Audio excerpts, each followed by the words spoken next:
స్పందించే మనస్తత్వం ఉంది మన పార్టీలో.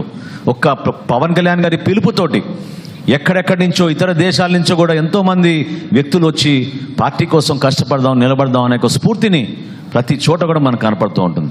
ఈరోజు మన ప్రభుత్వంలోకి వచ్చాం.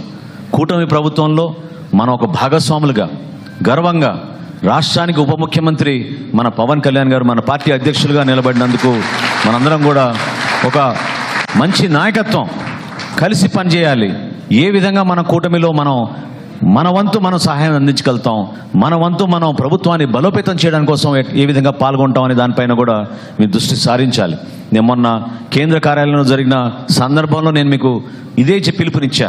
దయచేసి మీరందరూ కూడా మీరు వారధులు, సామాన్యులు ఎదుర్కొన్న సమస్యలపైన స్పందించే మనస్తత్వం ఎక్కువ మన జన సైనికులకు ఉంటుంది కాబట్టి మీరు సమాజానికి వారధులుగా, పార్టీ ఈరోజు ప్రభుత్వంలో ఉంది కాబట్టి దయచేసి మీరు కొంతవరకు ఈ సబ్జెక్ట్స్ పైన అవగాహన తెచ్చుకోండి.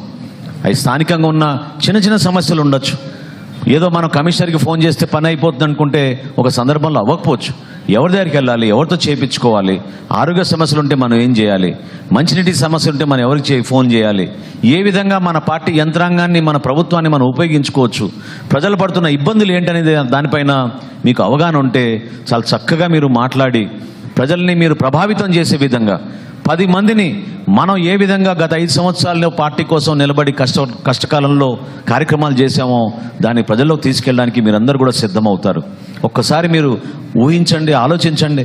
నిజంగా నన్ను అన్నిటికన్నా కదిలించే సంఘటన ఏంటంటే, మనం మచిలీపట్నంలో ఆ రోజున ఆవిర్భావ దినోత్సవానికి మనం ప్రిపేర్ అవుతూ ఉంటే, ఇప్పటంలో జరిగే సభకి ప్రిపేర్ అవుతూ ఉంటే ఎక్కడో ఒంగోలు నుంచి ఒక మేస్త్రి వచ్చి ఆ రోజు ₹1,00,000 ఆర్థిక సాయం నాకు అందిస్తే పవన్ కళ్యాణ్ గారికి అందించండి జనసేన పార్టీ కోసం అంటే ఏం చేస్తారని నేను అడిగాను. మిమ్మల్ని అంటే ఇట్లా చిన్న మేస్త్రి పని చేసుకుంటూ ఉంటాను, నా దగ్గర 10 మంది పని చేస్తారని చెప్పారు. అది అయినాక తన కుటుంబ సభ్యులతో ఫోటో తీసుకుంటానని అడిగితే ఆ కుటుంబాలని చూసి వాళ్ళిద్దరు బిడ్డల్ని చూసి ఆ డబ్బు ఆయనకి రిటర్న్ చేసి దయచేసి ఆ బిడ్డలను చదివించుకోవడానికి ఉపయోగించుకోండి, నేను చెప్తాను పవన్ కళ్యాణ్ గారి మీ గురించి అంటే ఆయన అన్న మాట మనందరికీ స్ఫూర్తిదాయకం. ఈ విధంగానే పార్టీ కోసం ఎంతమంది కష్టపడి పనిచేశారో మీరు గుర్తు తెచ్చుకోవాలి.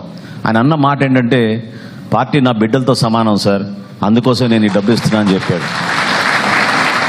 ఒక చిన్న కుటుంబం, అంత స్మాల్ బ్యాక్గ్రౌండ్ నుంచి కష్టపడి వచ్చిన వ్యక్తి ఆ రోజున ఇప్పటం సభ 3 సంవత్సరాల క్రితం మనం నిర్వహించినప్పుడు ఆ సభ విజయవంతం జరగాలని ఒంగోలు నుంచి ప్రయాణం చేసి వచ్చి కుటుంబంతో మన పార్టీకి సహాయంగా నిలబడ్డాడంటే మనందరం కూడా ఎంత స్ఫూర్తిదాయకంగా దాన్ని తీసుకోవాలో మీరు ఆలోచించండి.